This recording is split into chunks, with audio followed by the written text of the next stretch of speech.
started yet, have we, Emma? I've just started recording now, Chair. Right, okay, thank you. Thanks for that. Well, I'd like to welcome everyone to the meeting and then pass over to Mrs. Robertson for the housekeeping. Thank you, Chair. Please note that the public section of the meeting will be recorded and published online for public access after the meeting. Can all attendees please mute their microphone when they're not speaking? Members present today are Councillor Gregg, the Chair, Councillor Cook and Mark Burrell from NHS Grampian, as we have apologies from June Brown and Hussein Patwa. We also have apologies from Claire Wilson and Shona Oman-Smith. Thank you, Chair. Okay, thank you very much. Let's go through the order of business. 1.1, are there any declarations of interest or transparency statements? Nope, I don't see any hands. Nope. Okay, thank you very much.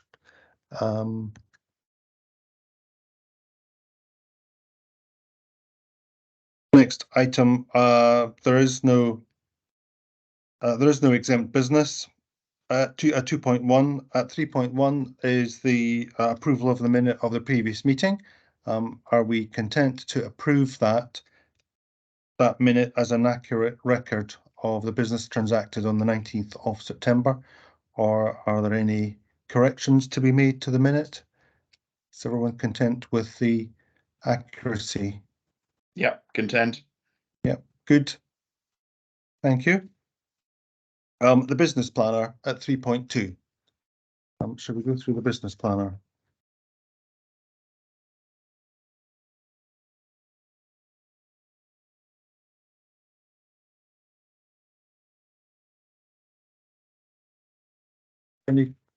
Yeah, so Paul Mitchell, thank you.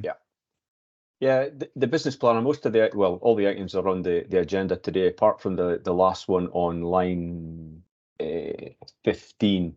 There's the financial regulations review. There's a request here. I've been requested to, as part of my performance review, is to gather all the regulatory reports, the terms of reference, etc., into one report. So what I've done is I've been through the financial regulations. There's no changes from this time last year. So what I'm asking the committee is if I can merge this in with a review in June for all the other ones. So the idea is we'll have one report in June covering all the regulations and the terms of reference, etc., so everybody knows where to go rather than pepper through the year. It'd just be in one place. Yeah. Okay. That's good. That seems reasonable. So any other queries about the business planner? No. Okay.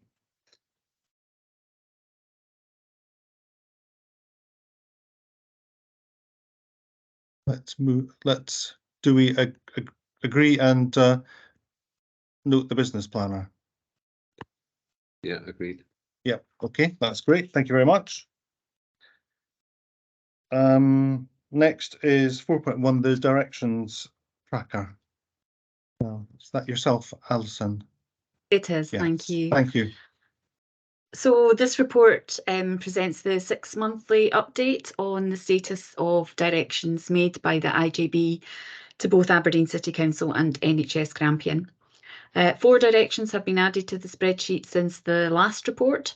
2 in relation to the procurement work plan with an end date of 2029, and 2 in relation to the decision to extend the arrangements of Rosewell House with an end date of 2025. The total number of current directions are 45, and this includes 10 that were reported as current as at the last report but are now complete. 27 are at green status, which means their effective end date is more than 6 months from the date of this meeting, and that means 82% of all directions are therefore either closed or ongoing. 6 directions are amber. That means they're due to expire within 6 months, and arrangements are in place for all of these to be reviewed prior to the expiry date. There are valid reasons for the 2 red directions noted in the report, and both of those should be resolved in advance of the next reporting period. When we were compiling this report, we identified a few areas within the process of making directions which could be improved. And I've attached the updated guidance and template Appendix B of the report, just for your information. Okay. Thank you. Okay, thank you very much. It's all looks very much in order. Are there any questions on the directions tracker? John. Yeah, thanks, Martin. And Alison, yeah, just to reiterate, the 2 that are red, it's because you've kind of marked them harshly, as it were. So we're basically on track, and it's nothing to worry about. Is that, yeah? Yeah, technically, following the letter of the law, we have, well, our policy, in that if they've passed their expiry date, they're red. So they are red, but there, as I say, there are very valid reasons for them being red. And in fact, one of them will be complete by the 30th of November, which is this week. It's just unfortunate that the timing of this meeting. And the other one is down to the fact that the whole project was delayed, which we couldn't have foreseen at the time that the direction is made. So yes, I guess being harsh, you know, marking them as per the policy, but they're both red, but they're in hand. Okay, good. It's good to see that rigor. So thanks very much for that. Okay, members are asked to note the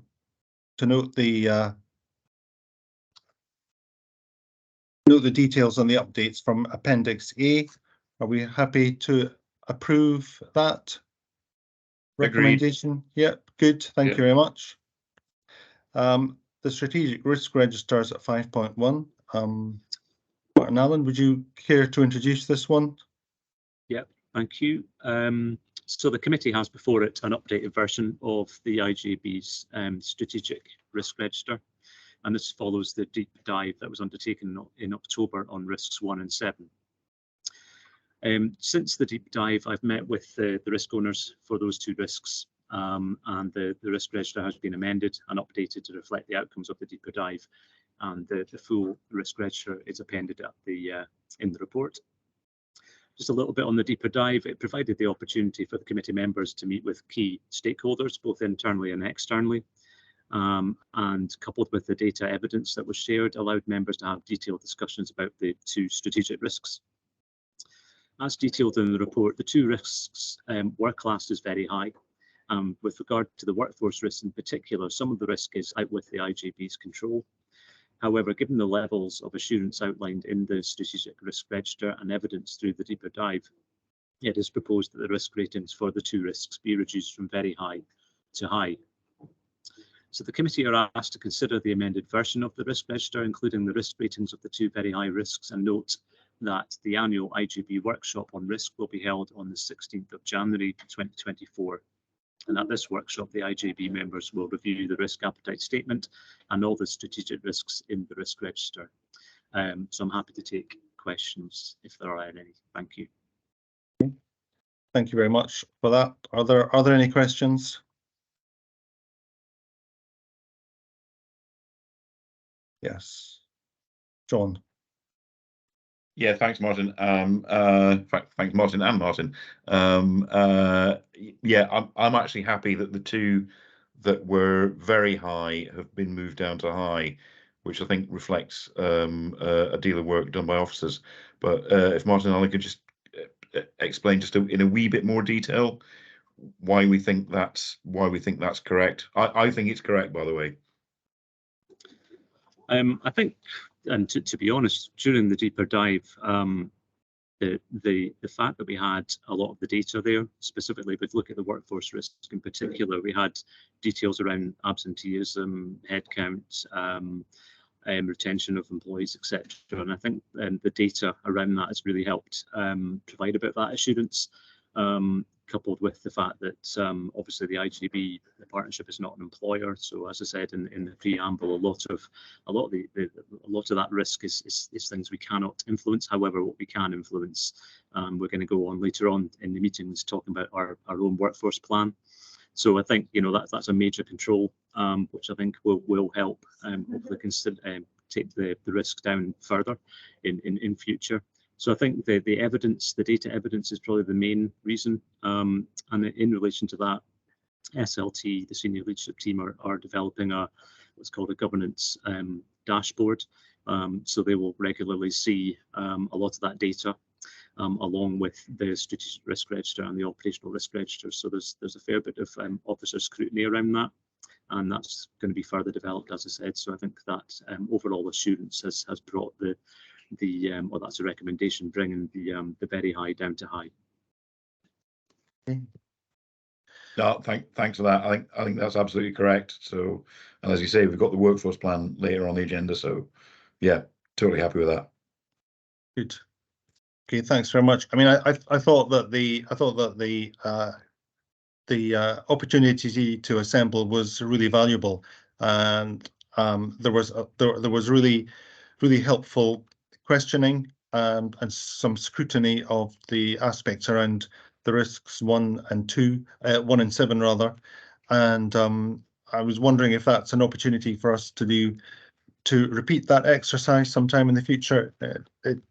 Potentially having that opportunity to get together might help it did help towards mitigating the risks, and has obviously got the impact on changing the risk status. So is there an opportunity perhaps in the future to repeat this exercise?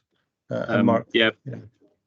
Yes, through you, Martin. Yes, happy to do that. I think that kind of suggestion from this committee, I think it was in June, to have that deeper dive, albeit it took a few months to get together, but I think it was worth taking the time to get the evidence, get the data, get the people around the table. So I think it was successful. So happy to repeat that if the committee so wish.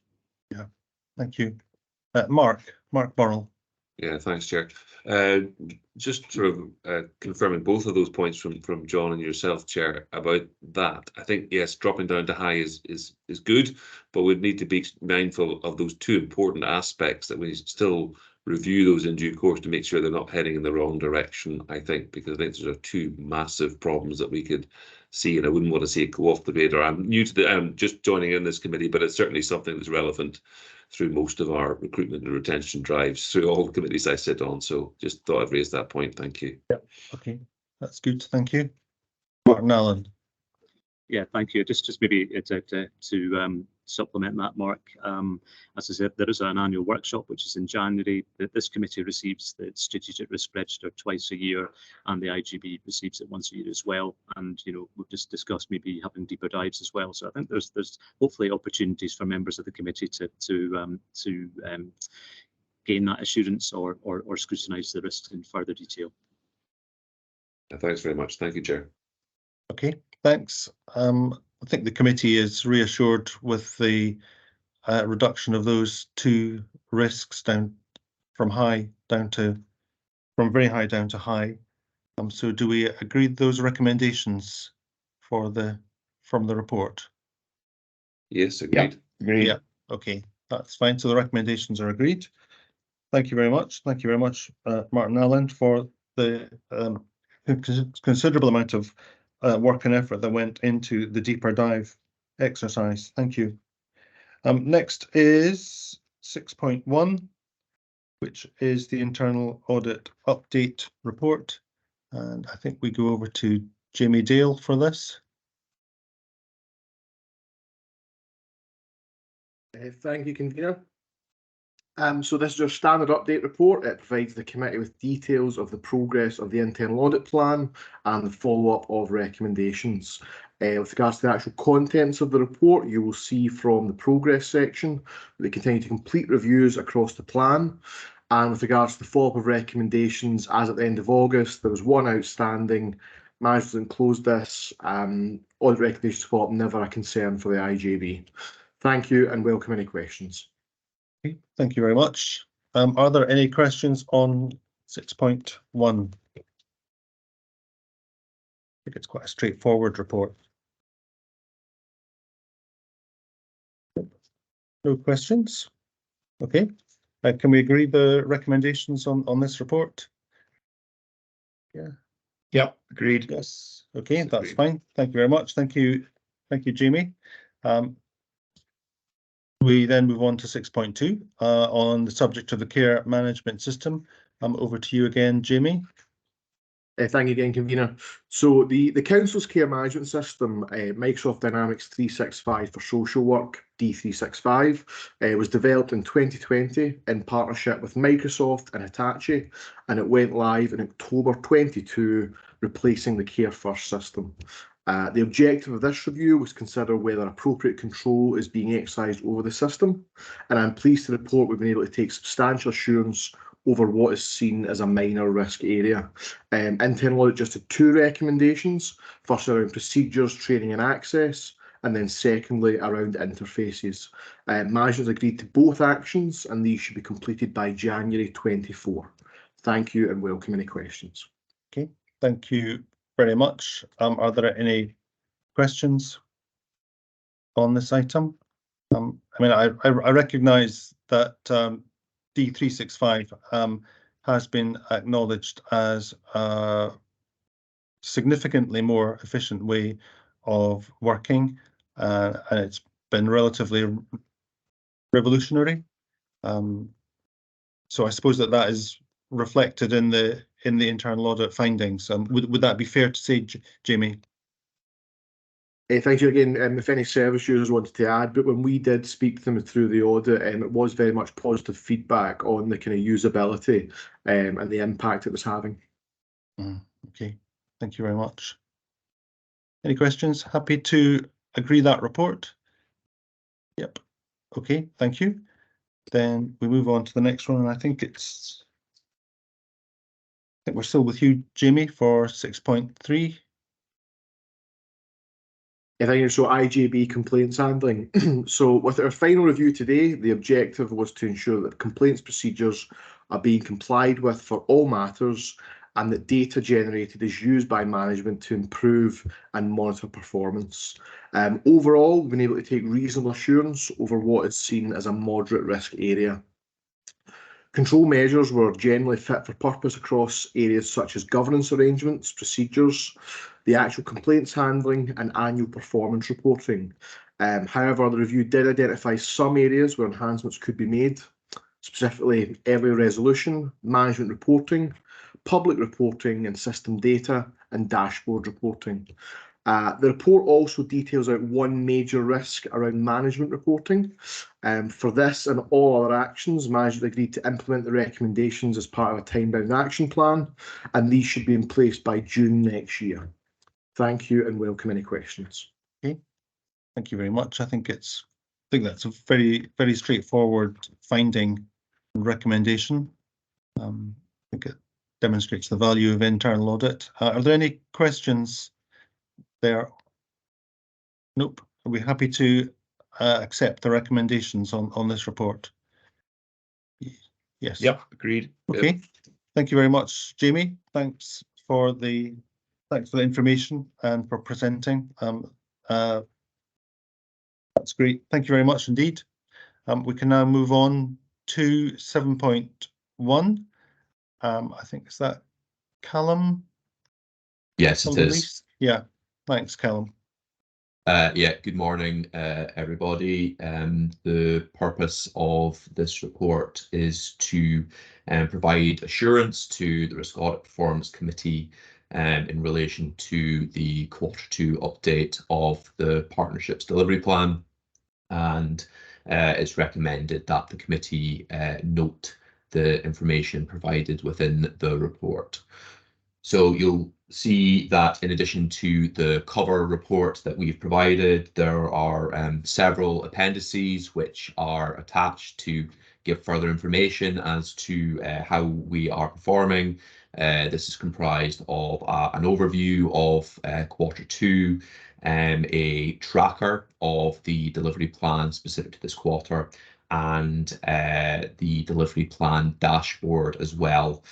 I appreciate this is quite a lot of information to digest, and as such, we have endeavoured to provide a more succinct commentary and to try and make this information a little bit more digestible, namely providing a little bit of an overview in terms of the delivery plan status by programme, and in addition providing some commentary with regard to the delivery plan dashboard and the metrics contained within them themselves. The delivery plan obviously covers a wide range of services. So if there are kind of service specific questions that there may not be representation at committee today to answer, then of course we will take these away and can provide a written response at a later date. But at this stage, I think the report is kind of relatively self-explanatory, so happy to take any questions and comments that the committee might have. Thank you. Okay, thank you very much, Callum. There is a considerable amount of detail here, all really helpful, useful to see. Are there any questions? I think it's quite straightforward. There's a lot of very useful data here. John. Commenting on the question, I actually thought it was really clearly set out. So I found the format quite helpful. So thanks for that. That was it. Good. Thank you. Okay. Are we content to agree the recommendations there for the Q2 delivery plan update? Yep. Yep. Yeah. Okay, that's agreed. Thank you very much, Callum. 7.2 is the workforce plan annual update report. I think we have Stuart. Is it Stuart who's going to introduce this? Thank you. Thank you, Stuart. Thanks, Chair. I was just going to suggest as well, I think we had agreed previously that I would do a bit of a deeper dive on infrastructure in relation to the delivery plan. I think we agreed that the pre-agenda, so I'm more than happy to do that now, Chair, or after the workforce item, if you wish. Which would you prefer? Yes, please. Yep. Okay, I'll go for it just now then. Yep. I'll just share my screen and hope that technology sticks with me.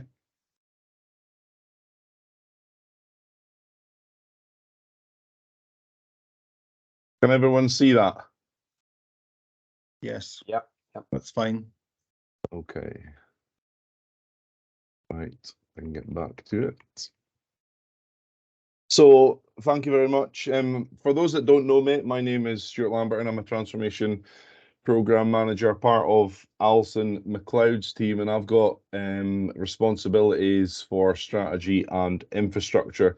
So I wanted to come along today to talk to you around the infrastructure elements of the delivery plan and give you a kind of deeper dive into what's been going on in the infrastructure world over the past wee while and bring you up to speed on those key elements. So I wanted to start with, we are a small team, certainly for infrastructure. There's myself, Gordon McDade, Senior Project Manager, and Gordon Edgar, who is a Project Manager.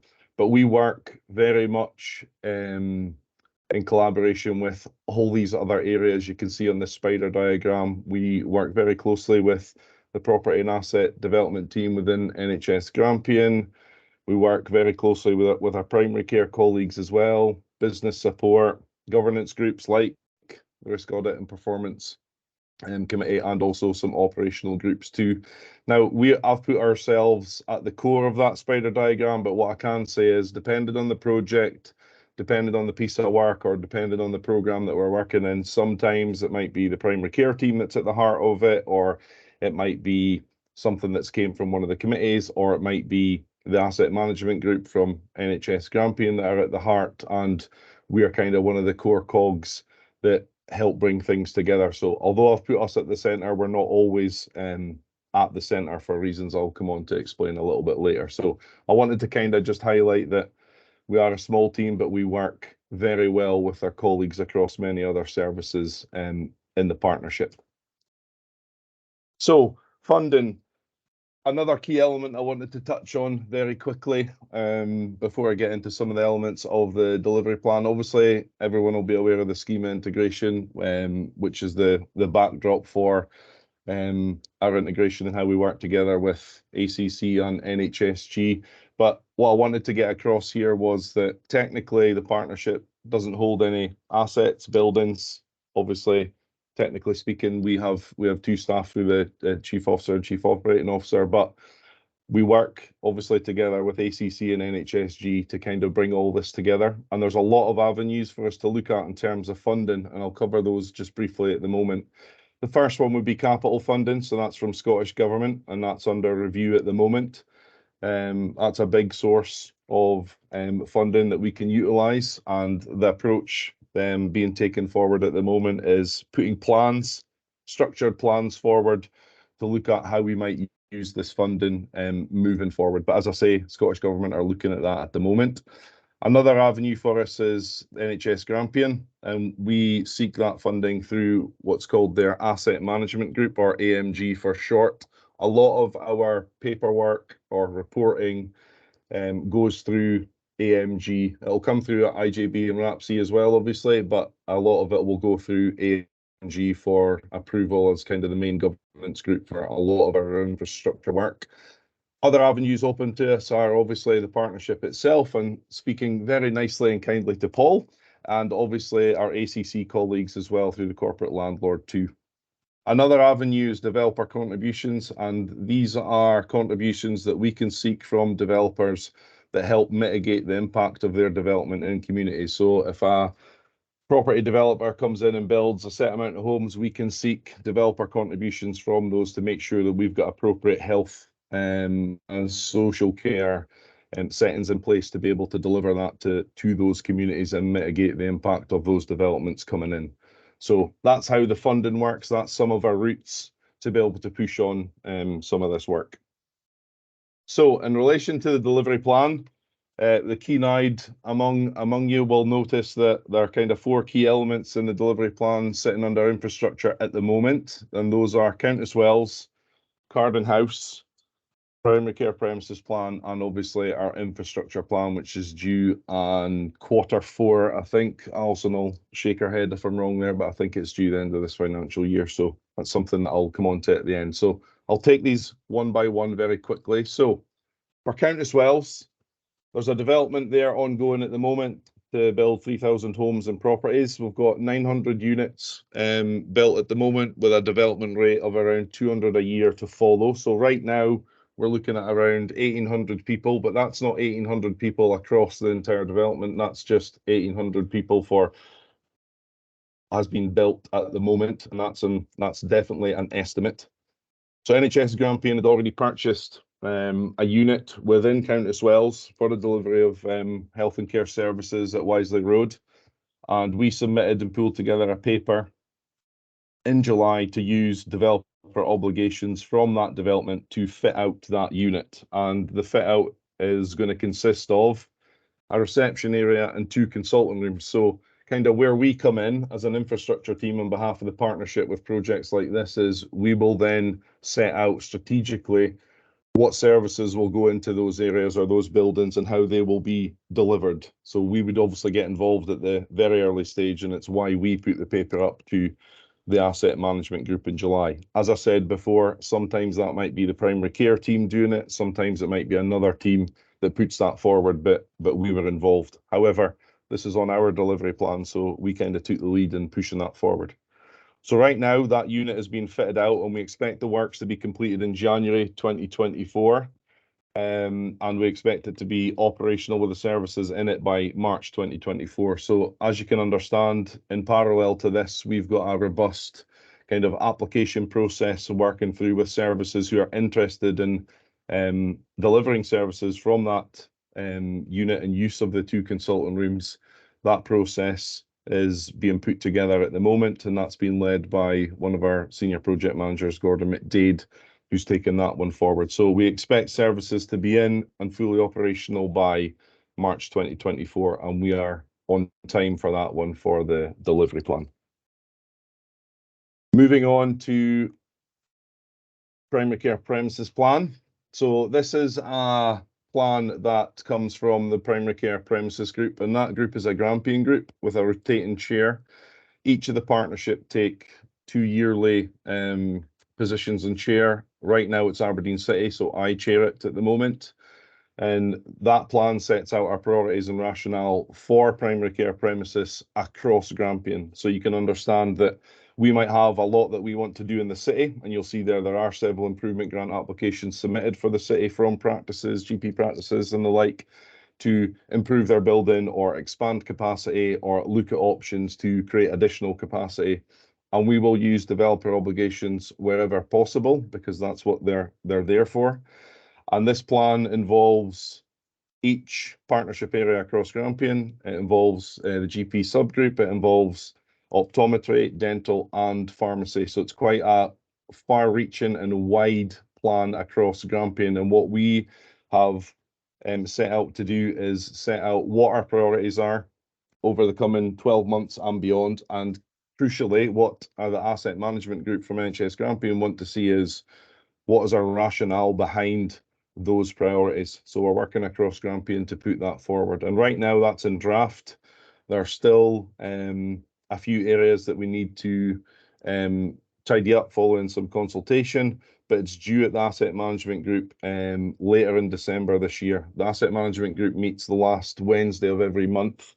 So I think it'll be very late in December that it makes that. We are on target for it, but I do expect there to be, as would normally be the case, some discussion AMG, and we may have to go back and revise a few things or provide additional information, as with any report. So we are on track with that one currently. Moving on to Carden House, and I know there's been some media coverage of Newburn moving into Carden, but as everyone here will know from the delivery plan, that was always the case.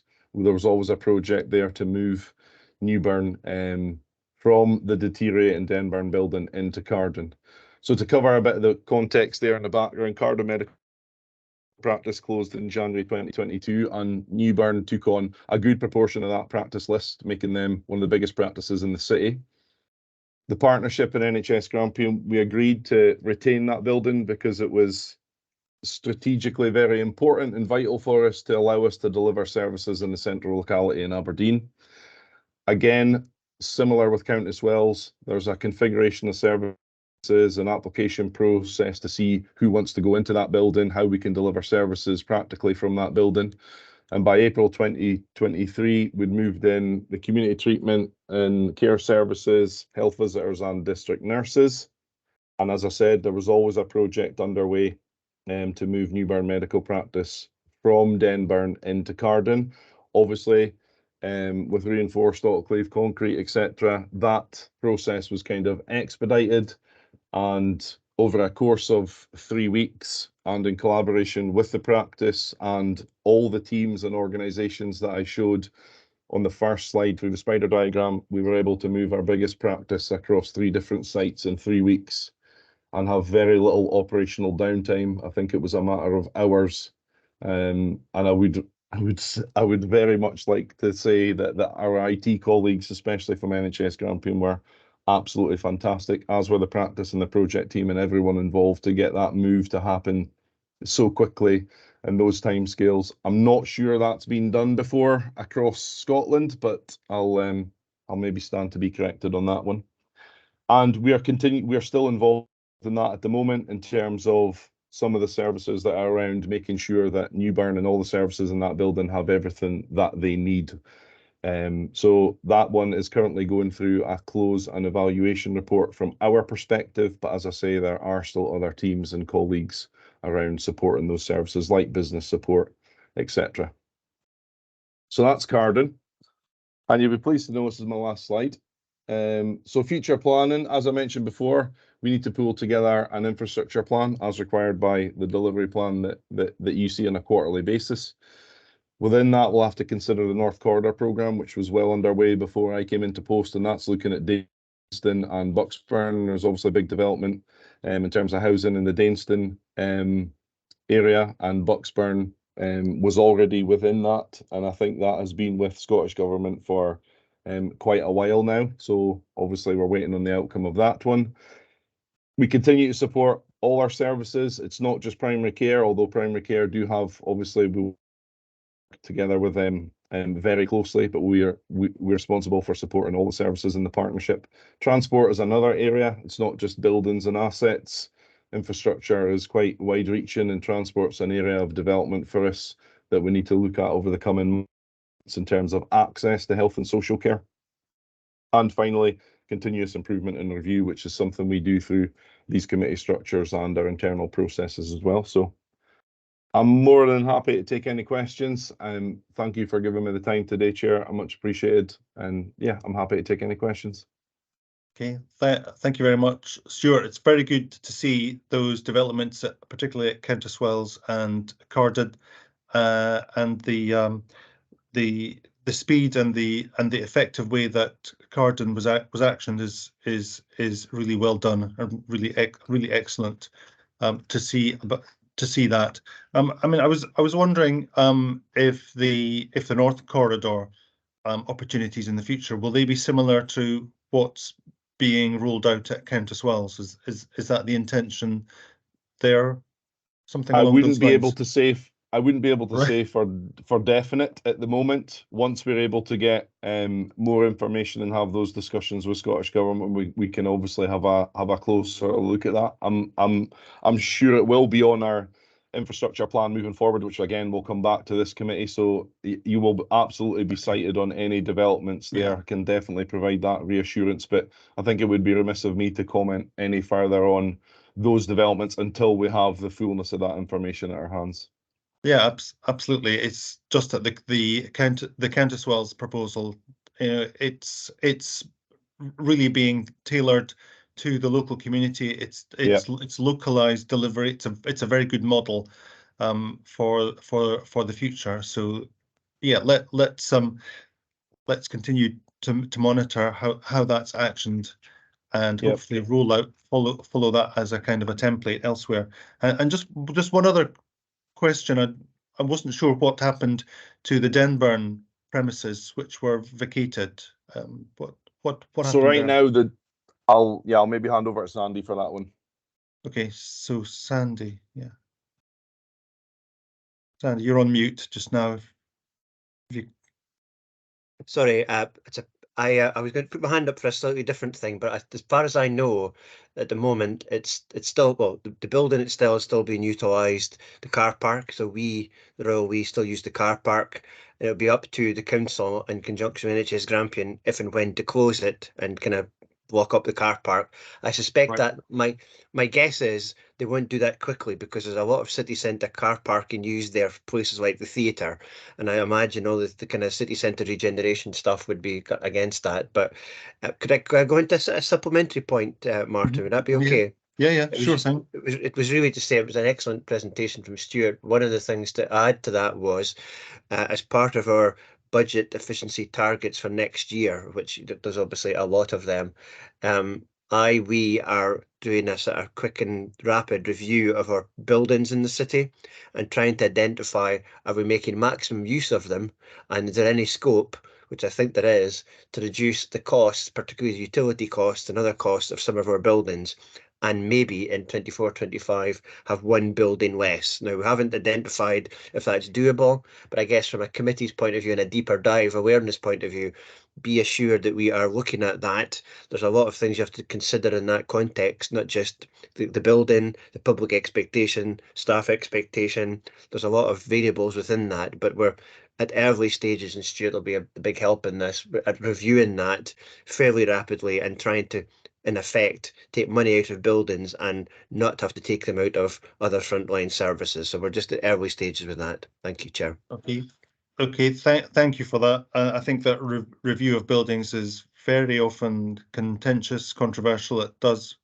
It can very often raise concerns with the public, but there will always be good reasons for thinking about disposals and mergers and so forth. So I think that that's something that's very welcome, and I think that the example of Carden and Denburn is a good example. That retains the city centre health presence, so that's positive. So will we get updates on that asset review? What would where would that generally be reported? I guess what we're thinking would yes, if there's a request, my Mhm. target in my head is to report sometime in February back to SLT with recommendations to then look at the bigger picture as you described there, Martin. There might be a bigger picture that we need to kind of consider. So a possibility, if the committee wished, would be to bring that report and kind of discussions at SLT back to this committee, perhaps in March, if it has a meeting in March. Okay, well, let's see what comes out of the discussions from the SLT, and we'll just take it from there. Okay. Stuart.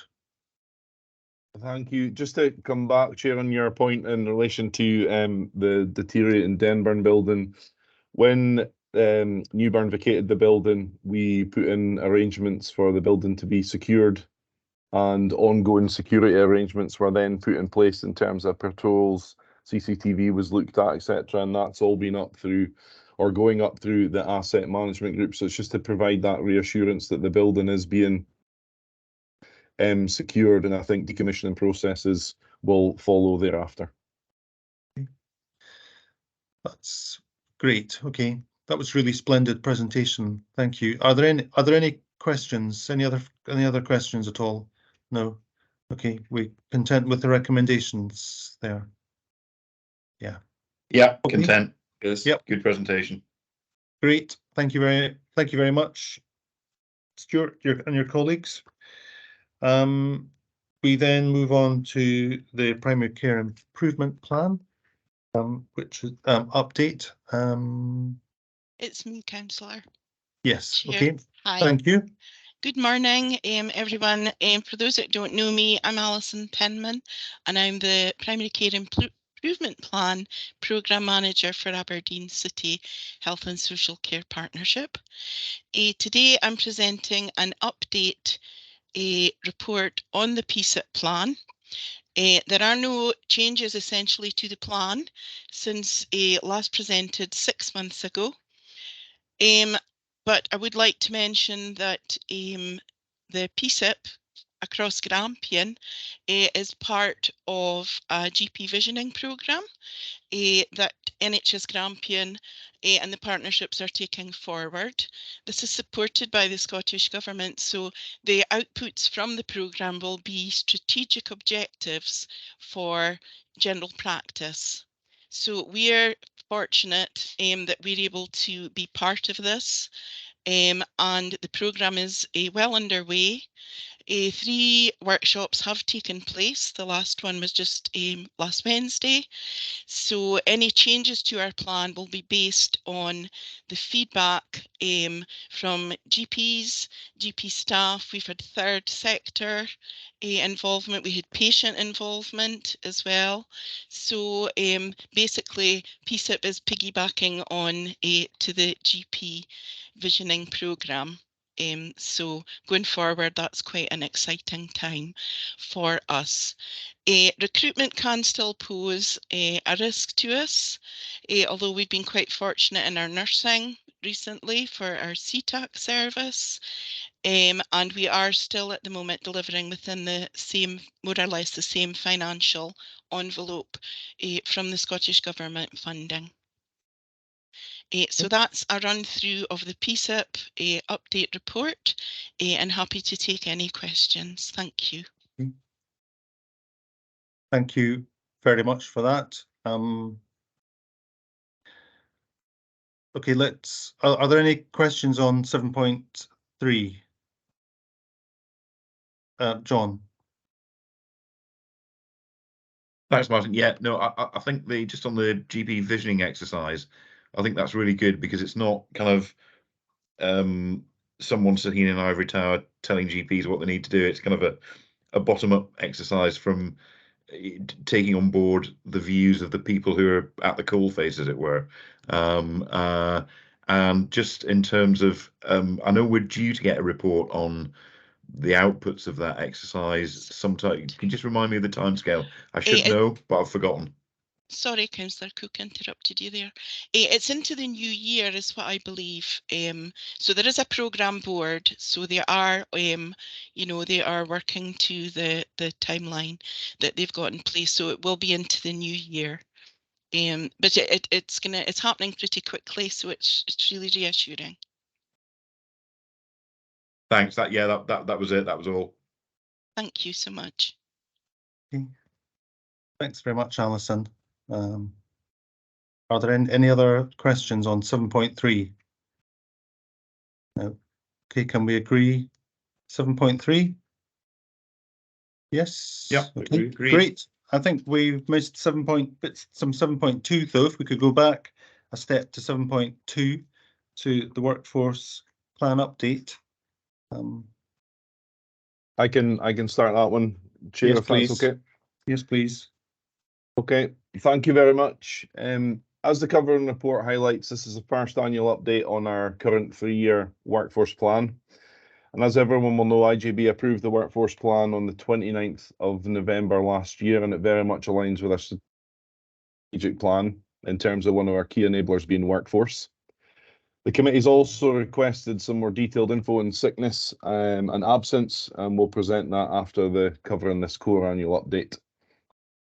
Martin Allen's already covered some of the deep dive that took place last month and some of the impacts and mitigations that the workforce plan provides. And whilst it's pleasing to see that the workforce risk has been slightly reduced as a result, it's again brought into sharp focus just how the workforce plan aims to look after our staff with a keen focus on recruitment, looking after our staff, recognising their achievements and our focus on improvement and innovation.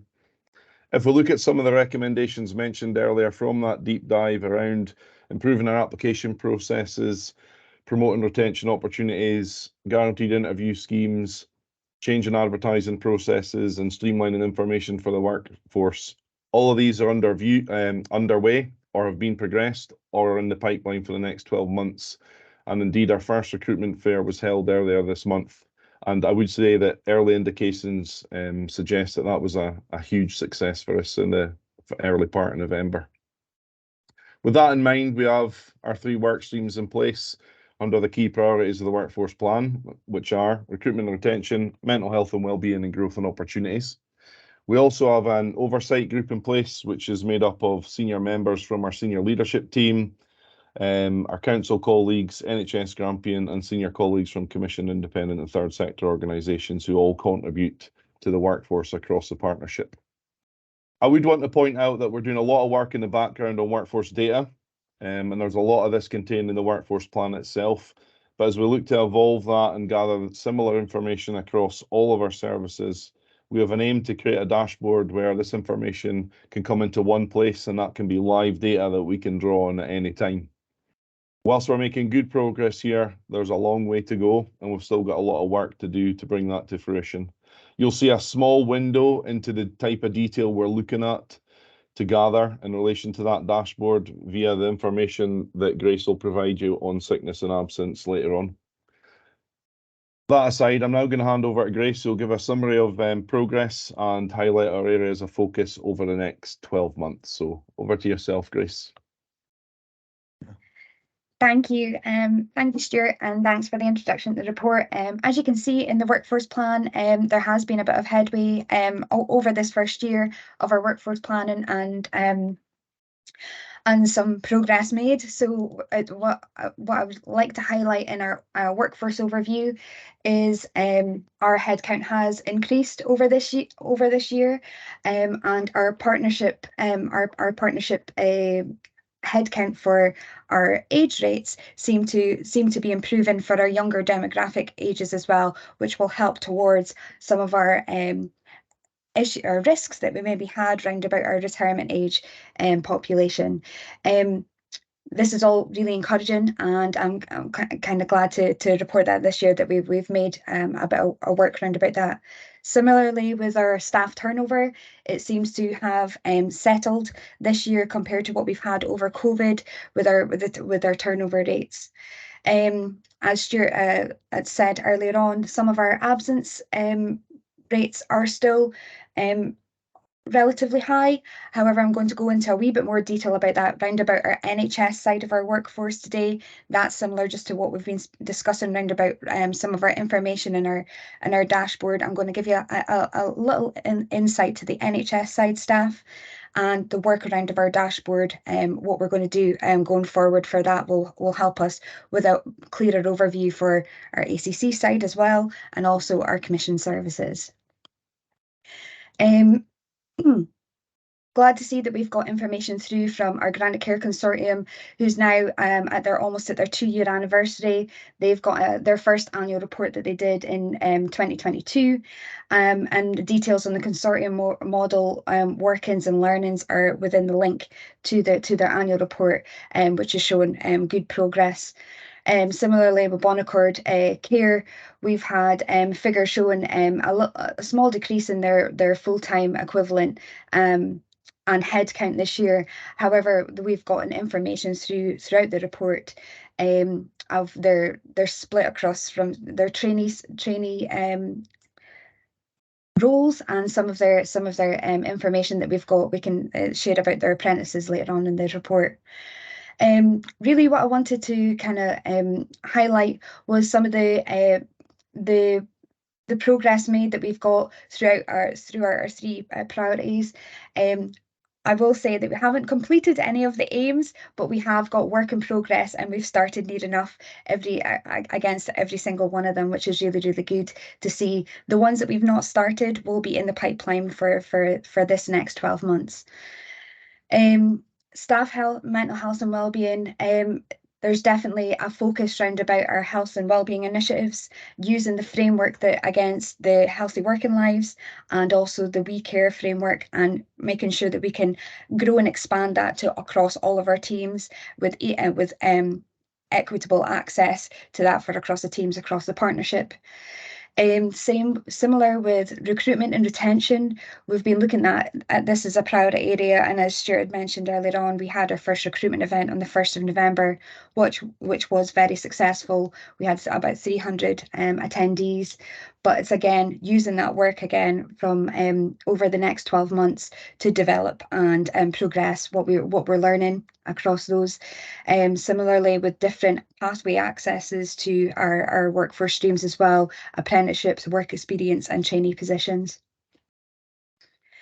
And another one for growth and development opportunities, looking to utilise what we have. You know, we've got really good packages and information across our partnership, but actually we need to do a little bit of progress towards making sure that we're embracing all of our digital technologies and utilising these to the best of our ability. And the I don't think there'll be a workforce plan out there that doesn't have an aim on there to reduce the volume of administrative processes and duplication.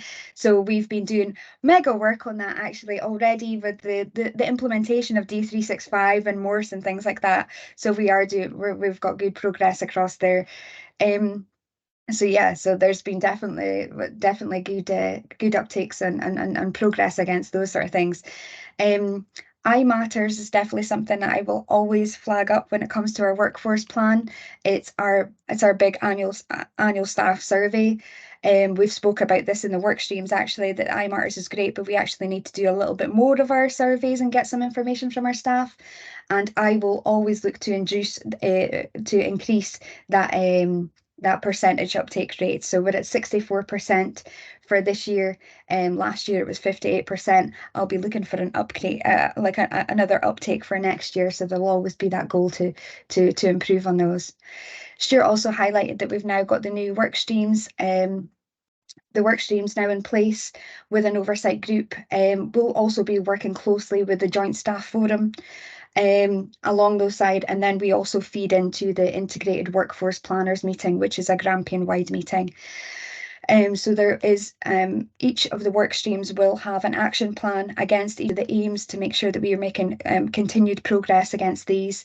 And some of our workforce plan priorities for next year includes our recruitment events calendar, re-establishment of workforce engagement and celebrating achievements, and the mapping of our information and resources, training and technologies to support our partnership staff.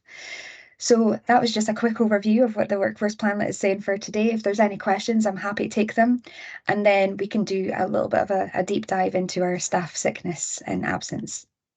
Okay, thank you very much, Grace. It's really good to see that there's considerable effort being given to support staff and also to recruit and retain staff. I think that certainly coming through discussions at the risk workshop, I think it was very clear that that staff are valued, and everyone cares for staff. Their well-being is really important, and hopefully that will come across through the engagement with staff, and through just through that liaison with staff. So got a couple of questions. So Sandy, you'd like to come in? Mark, it's okay, Mark. Let Mark go first, and I'll follow on. Mark, well, over to you. Thanks very much, Chair, and thanks, Grace, for the update. I think recruitment and retention is a huge aspect, and I think it's incumbent on all of us that work within the partnership and within different sectors that we promote working in NHS Grampian. I recently attended a lecture basically to young dentists who are just all across Scotland. And managed to take the opportunity to promote us very successfully, I hope. So I'm hoping to recruit maybe 4 or 5 people up here to come to Grampian. So I think we just need to be mindful that all of us suggest that it's actually a good place to work here. Keep reinforcing that message. Every opportunity we have, we should be playing ourselves up rather than down. So I think I'd like to put that forward. Thanks. Thanks for those positive comments. Yeah, I think we all absolutely agree with that. Then it's John Cook. Thanks, Martin. Yeah, and just say it's I thought it was a really good report. I think the fact that Grace is saying we need to do more. We're not going to rest on our laurels, but it's clearly movement in the right direction. I was really pleased to see the stuff around staff mental health and well-being. Actually, this is unfair. I should have given you notice of this question before. I think the figure is something like 970 people had. Hang on, I'll try and find my annotation. Sorry. Where are we? Yeah, 979 staff have attended the Healthy Working Lives initiatives, and I just kind of wondered what kind of percentage was that of total workforce. As I say, that's a completely unfair question without giving you notice of it. It's just occurred to me as we were going through the papers today. I was trying to do my quick maths in my head there to see if I could figure it out there myself.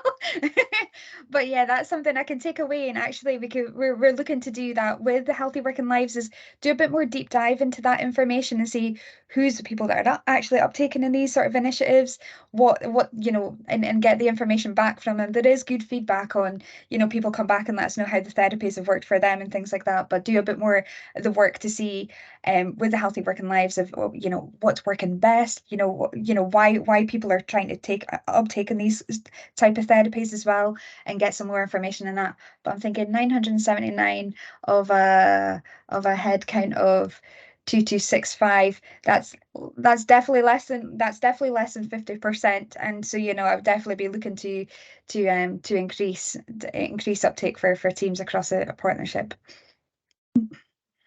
Thanks. No, that's great. And I'll say I apologise for springing that question on you without notice. It's completely unfair, but there you go. Okay, but it's a good question. Thanks very much for that. Thank you, and thanks for the answer. So Sandy, you'd like to come in? Yeah, thank you, Martin. I think the first thing I want to say is to commend Stuart and Grace for the great work that they've done in the last few months. A lot of the in fact, nearly all of the documentation and the gathering and the collection of that data has been Grace and Stuart maximising that, and a lot of the acceleration and pushing it forward and more structured approach than me have. This really came from them, so a big commendation to the two of them. I think it is really fair. Just a couple of observations in the passing, and I'm not going to steal his thunder. I'm going to remind Stuart when he comes in to talk about our brilliant new award-winning video that people are going to see next week. And then maybe one just in the couple of things in the passing. The interesting question about people attending events, John.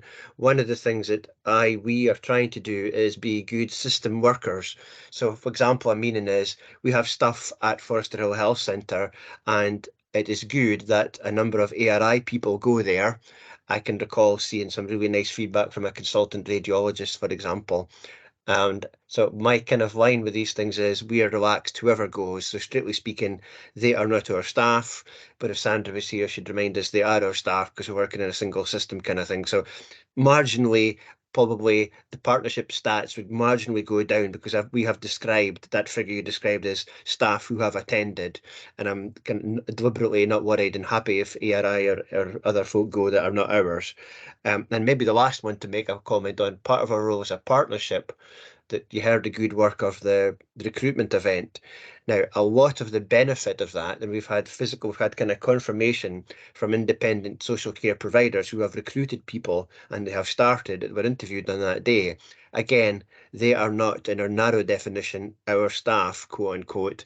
So a lot of what we're trying to do is help and be part of the wider system. So social carers coming into Woodlands Care Home is good news for us, but they're not our staff, strictly speaking. So we've got a kind of wider dimension to some of those things as well. But that's enough from me. Thank you. Okay, thanks very much, Sandy. And Stuart.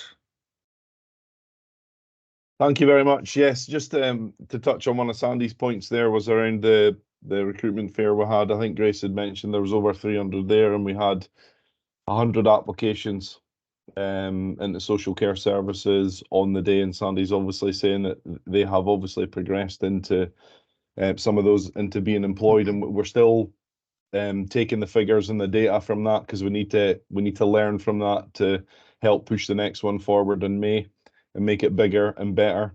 And obviously, as we look to move these events forward, we'll try and make them a little bit more targeted as well to target some of our vacancies and our gaps that are maybe bigger than other areas, because right now that one was very much an entry level recruitment fair.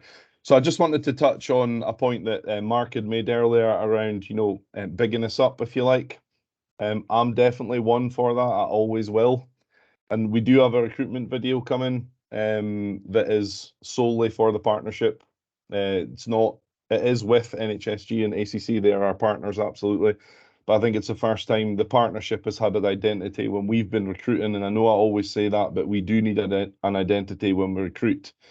And Councillor Cook has the pleasure, I think, in presenting that to the IJB because it'll be ready next week. And yeah, that recruitment video, again, it's very general to start with. It is, we are the partnership. This is what we do. This is how we do it. Come and join us. Aberdeen's a great place to work. And then following on from that, Grace has already mentioned there's a comms planning behind it to allow us to then use some of that and some of the footage that we have gathered and develop further footage to be able to help us to put out maybe more targeted recruitment and start looking at our gaps more specifically, if you like. But I think this foundation of us setting out the tone of we are the partnership, we're here, this is what we do, come and join us, we need you, message that will hopefully be out next week, I think is a very powerful one for us to say, come and join us. It's a big part of getting our foot in the door to having that identity when we're recruiting. I think it's really important. So I'm really looking forward to seeing that next week. We've got another couple of meetings this week to kind of finalise things, but that will be on your screens very early next week. Okay, thank you very much, Stuart. I mean, there's been a considerable amount of energy has gone into this area of work, and I think one of the key targets is to encourage younger groups into the workforce. So just wondering if, I mean, do the do the recruitment events, do they help to particularly attract younger people at the start of their careers, or can recruitment events be more focused or targeted on different areas of specialization, just to try and make sure that you're attracting into those areas, into those gaps. Grace.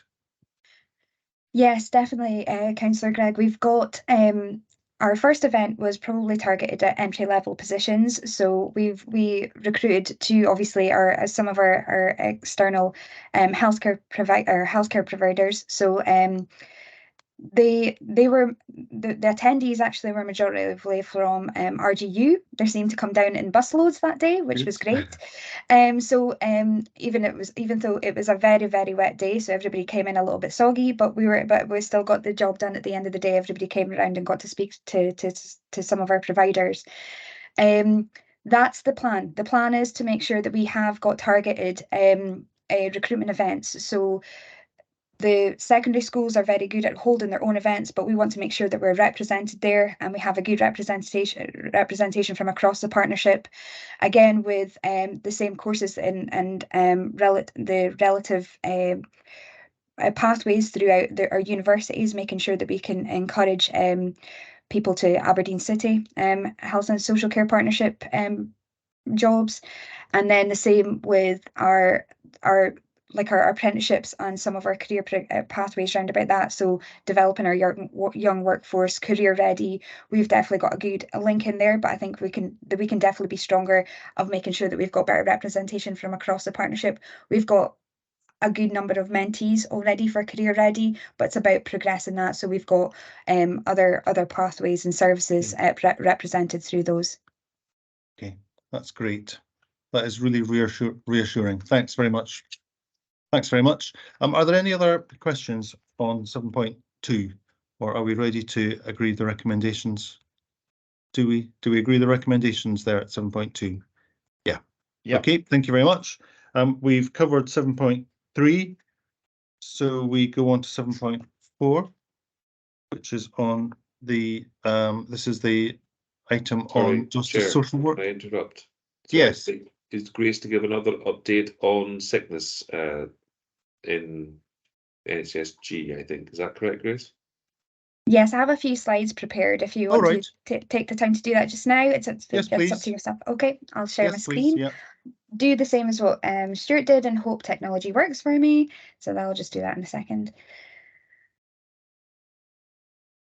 So it was just to give you a bit of an overview of what our sickness absence is looking like at the moment and over the year.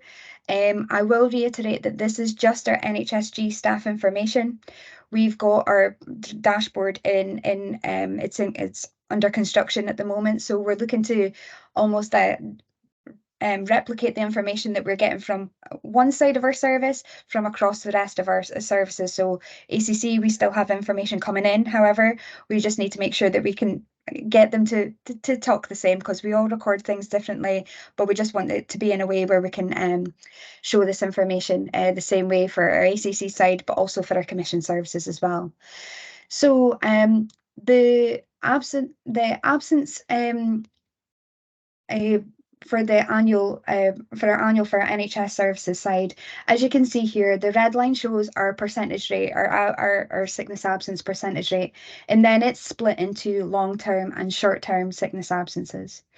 So for our rate, which roughly sits between 5.5% to 6.5% as an average, although we do have some peaks there, you can see in August and January. We've coincided them with the school term starts, and usually when bugs and bits and pieces are kind of flying around our systems, unfortunately, in winter time with our flu and colds, and I'll show you a bit more sickness absence rates there. So roughly our average is around between the 5.5 to 6.5, 7% of an average for those sides, and 75% of that absence rate is made up of long-term sickness absences. So I'll go into a wee bit more information about those in a second. And then, yeah, as you can see, we've got peaks throughout the year there, but they're actually quite quite normal for a normal year. What we would normally see is we've got a higher percentage in August, higher percentage in January, and over Christmas time, or just as the end of the winter period.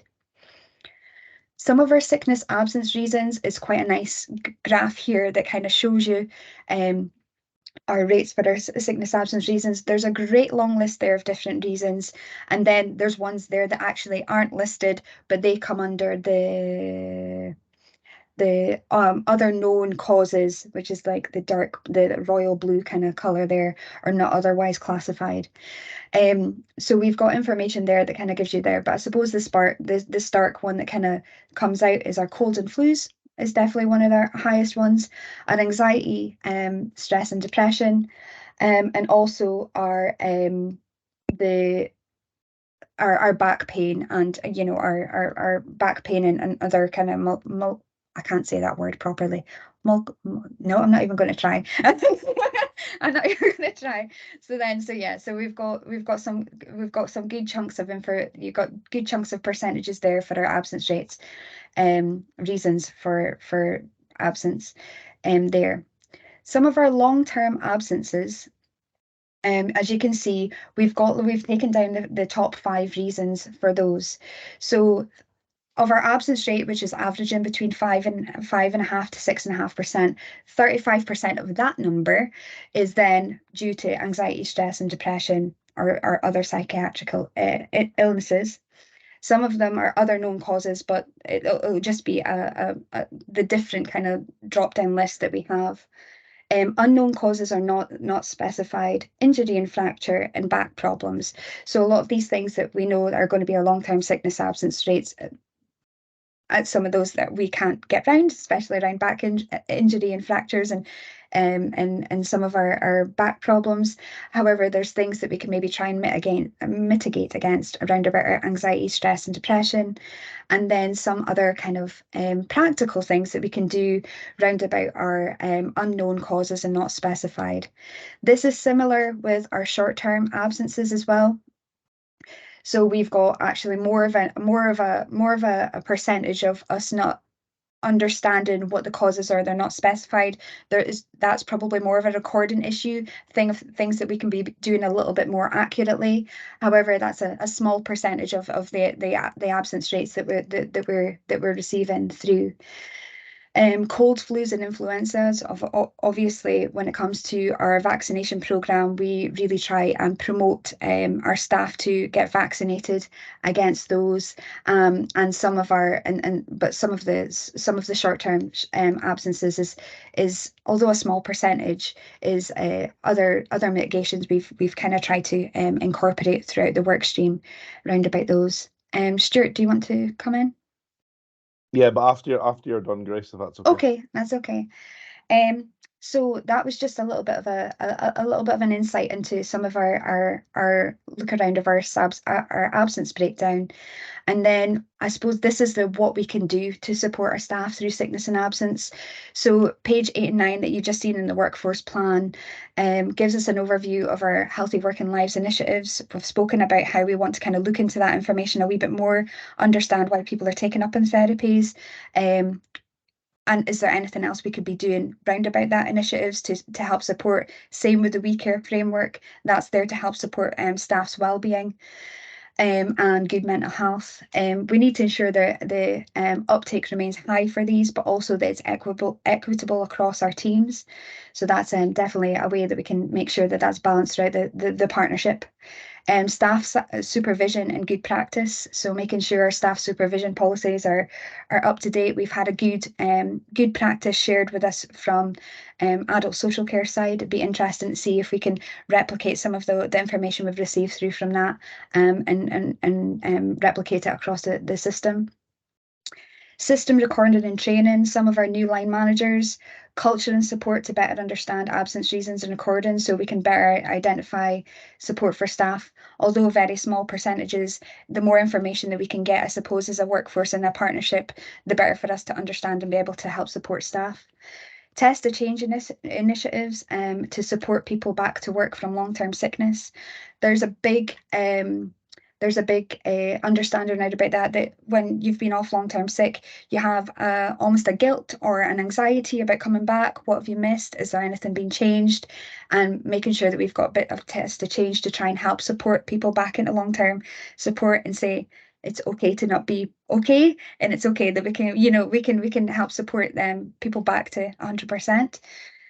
And then, of course, the controls and mitigations that we've spoken about under the risks under 1 and 7 for the strategic risk register, making sure that they're also all very well incorporated into the work streams that we've now got established for the workforce plan. So yes, whistle stop tour around about sickness absence, but I'm happy to take any questions, and I think Stuart's got a wee bit to add.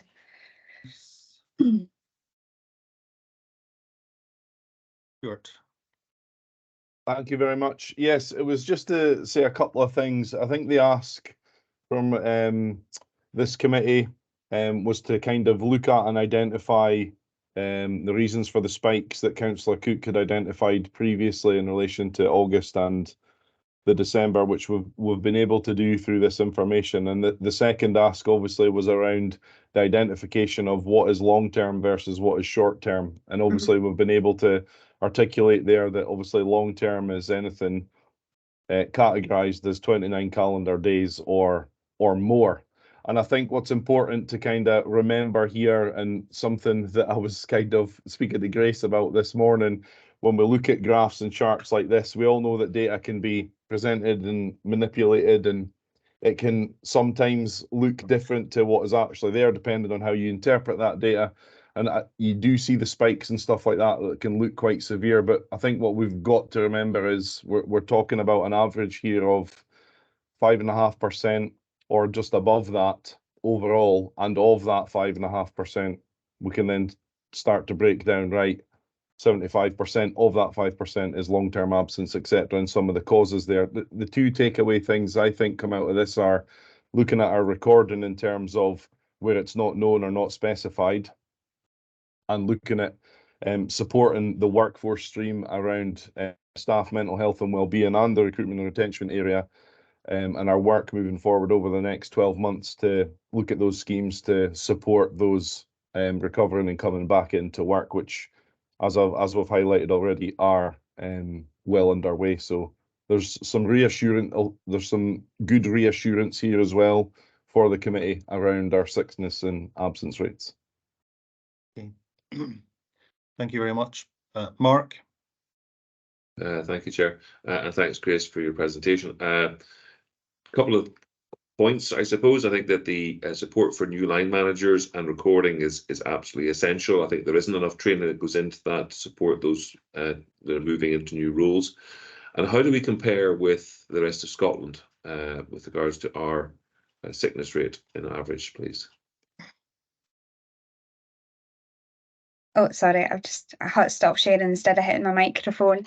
Sandy might be able to help me a wee bit better against the rest of Scotland, but we are under average compared to the NHS Grampian, as I suppose, as a whole.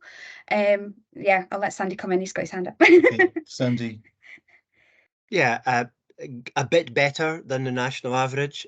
However, from a kind of assurance point of view, we can't be complacent because the population's health in Grampian is better than most of the rest of Scotland. So we would expect it to be a bit better. It is a bit better, but I don't spend too much time thinking we're doing well because we're better than the rest of Scotland kind of thing, because the deprivation when other things would suggest we should be. So I think the point about support, Mark's point's a good one about line managers and new line managers. I can recall a while back we did a piece of work at Wood End trying to reduce sickness absence there in very busy areas, and the two biggest things that contributed, I mean, it's difficult to pin exactly, but the two things that probably contributed the best were reminding managers about return to work interviews, because that's really important. And the kind of the nature of shifts means quite often I might be back to work and my boss doesn't work the day I work, and vice versa. So they might not happen. And the number one thing that I'm always kind of sort of going on about, taking your breaks and giving leadership to show that we're taking our breaks. And that's a real challenge, because as soon as you start doing that, kind of people's eyes glaze over when I say it and think you must not be busy enough, Sandy, for kind of talking about taking breaks. But that's a significant part, and that is again Mark's point about line managers. The people who can enforce that in a nice, positive way are line managers. So those two things are significant. Okay. Thanks for that. Thanks for that, Sandy. Okay. Next question is from John. Yeah, no, it's actually I had a question which was how do we compare with the rest of Scotland, which has already been addressed. My other point is actually I thought it was a really, really helpful presentation. And sometimes you're in a committee or something, and people will show you some very, very interesting statistics, which we got. And then the question is, so what do we do about it? So I was really pleased that you had a slide there saying, what do we do about it? So no, I just thought it was really helpful. Well done. Let's keep looking at this because it's really important. But thanks. Good stuff. Great. Okay. Thank you. Yeah, I think that the analysis has really given us some really helpful information. I mean, I was wondering if it's possible to generalize more broadly on the basis of what's been produced so far. Is it possible to provide any kind of predictions about yearly patterns of sickness, absence? Is that, have we moved closer towards that, or is it a relatively randomized sample that we've looked at? Just that if we if we start to build up a longer term picture, it will help with planning, with staff planning for contingencies, and also with providing support through the year. Sandy, so you've got your hand up. Yeah, I mean, having looked at these things for longer than I probably should have been doing, I would say the rates don't vary much. I mean, 4-point-something% might be our best, and if we go into occasionally 6-point-something%, that would be our worst. But it's going to be around about that 5% level, and the trends that Grace and Stuart highlighted are going to be similar.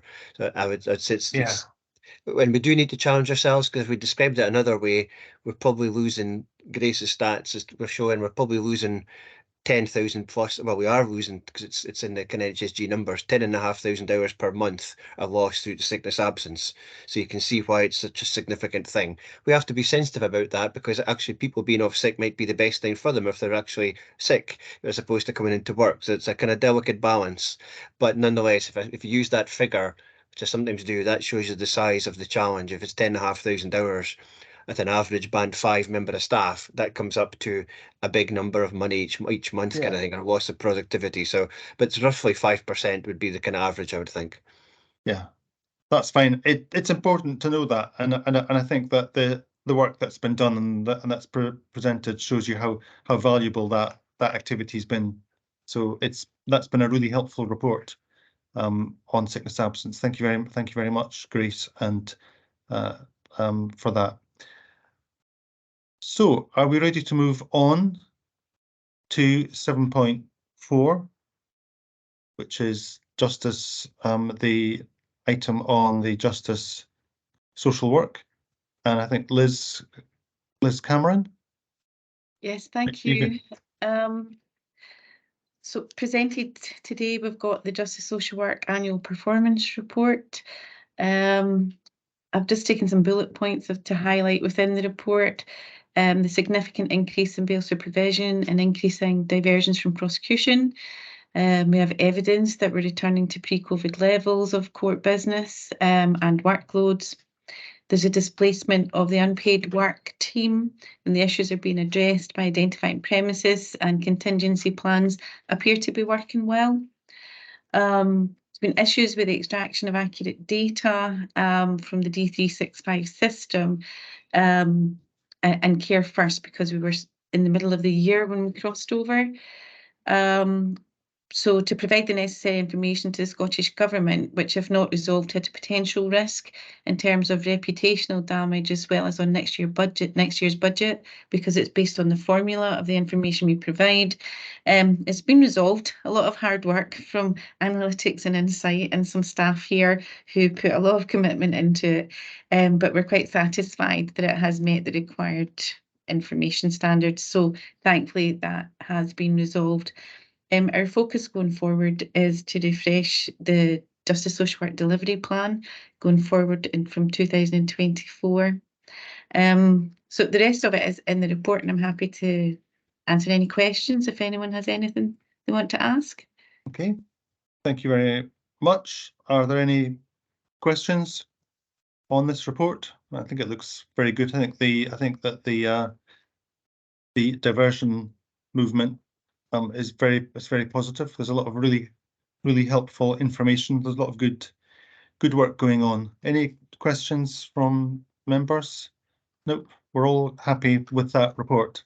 That's great. Thank you very much, Liz. So do we agree the recommendations there for that report? Yeah, agreed. Yeah, Yes, great. agreed. Grand. That was our last substantive report. There's no exempt business at 8.1. So on to the next meeting. Date of the next meeting at 9.1 is the 24th of January at 2, which is a Wednesday afternoon. So I look forward to seeing you all at that meeting. Thank you all very much for your contributions this morning. That's been great. Thank you very much indeed. That's the end of the meeting. Thank you. Thank you. Thanks. Thanks so Cheerio. much. Bye-bye. Goodbye. You know. Thank you. Bye.